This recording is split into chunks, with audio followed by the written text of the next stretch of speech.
Visceral fat is what most of us think of as belly fat. It is the term used to describe the fat that builds up within the abdomen. Visceral fat cannot be pinched, but it does expand your waistline, crowd your internal organs, and actively contribute to disease.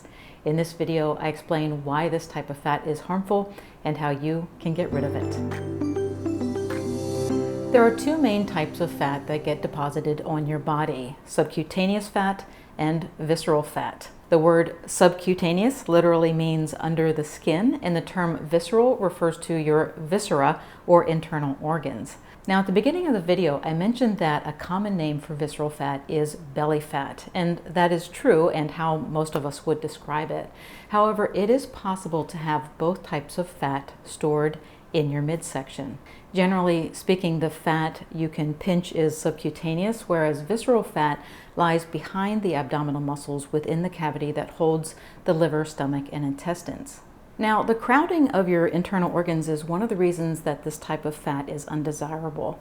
But even more concerning is the fact that visceral fat is more metabolically active than subcutaneous fat. And this higher level of metabolic activity increases the release of inflammatory substances and free fatty acids into your blood, which increases your risk of health problems like heart disease, type 2 diabetes, and a related condition called insulin resistance. Insulin resistance is a common barrier to fat loss.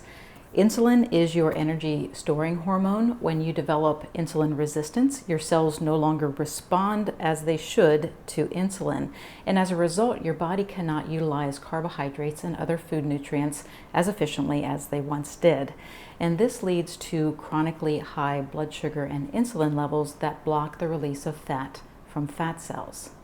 So when we get too much visceral fat, you can see that it hampers fat loss, putting us into this vicious cycle where these undesirable conditions work together to perpetuate themselves. Fortunately, a low-carb diet disrupts this cycle by keeping your blood sugar low and essentially lessening the amount of work that insulin is required to do. And this works because blood sugar and insulin rise to differing degrees depending on the macronutrient breakdown of the foods that you eat. Of the three macronutrients that supply your body with energy, carbohydrates are the ones that cause the most significant rise in blood sugar. Fats cause little, if any, rise, and protein has a moderate impact. Therefore, eating a low-carb, high-fat, moderate protein diet will prevent blood sugar and insulin spikes, allowing your body to move into the low insulin state needed to release fat from your fat cells. In fact, many studies have shown that low-carb diets are more effective than low-fat diets for reducing visceral fat. And an interesting point to note about the research is that lowering carbs was effective even when the reduction was modest.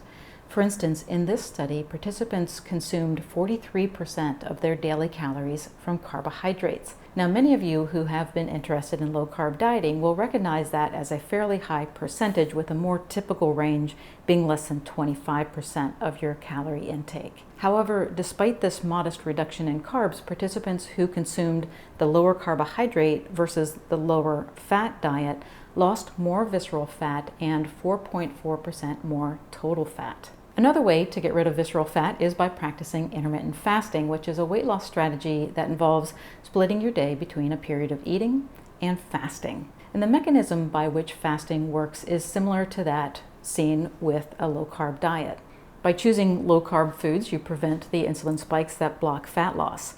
When you fast, there's no food coming in to influence your insulin level, keeping you in that state that favors fat burning. In fact, studies have shown that intermittent fasting is notably effective for reducing belly fat. A clinical study found that limiting the number of hours you eat in a day to 10 hours was effective for treating metabolic syndrome, which is a cluster of conditions that include increased belly fat. And a review study published in 2016 showed that 4 weeks of fasting reduced total weight, BMI, and waist circumference, preventing metabolic disorders that are common in older women. And beyond food, getting regular exercise provides both direct and indirect metabolic advantages that will help you reach your goal of losing abdominal fat. Weightlifting and other exercises performed against resistance have been shown to improve insulin sensitivity, and this increased sensitivity is enhanced when resistance exercises are combined with aerobic exercises like biking, swimming, and using a treadmill. However, when directly targeting visceral fat, aerobic exercise may have the edge over other forms of exercise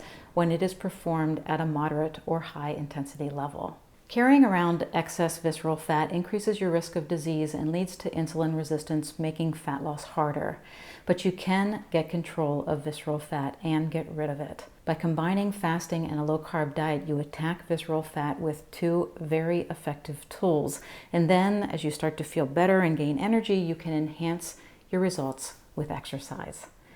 There is a lot to learn when it comes to putting together an effective low-carb diet. On my website, I have 2 21-day challenges that provide you with daily low-carb or keto menus. So you learn low-carb dieting by doing it.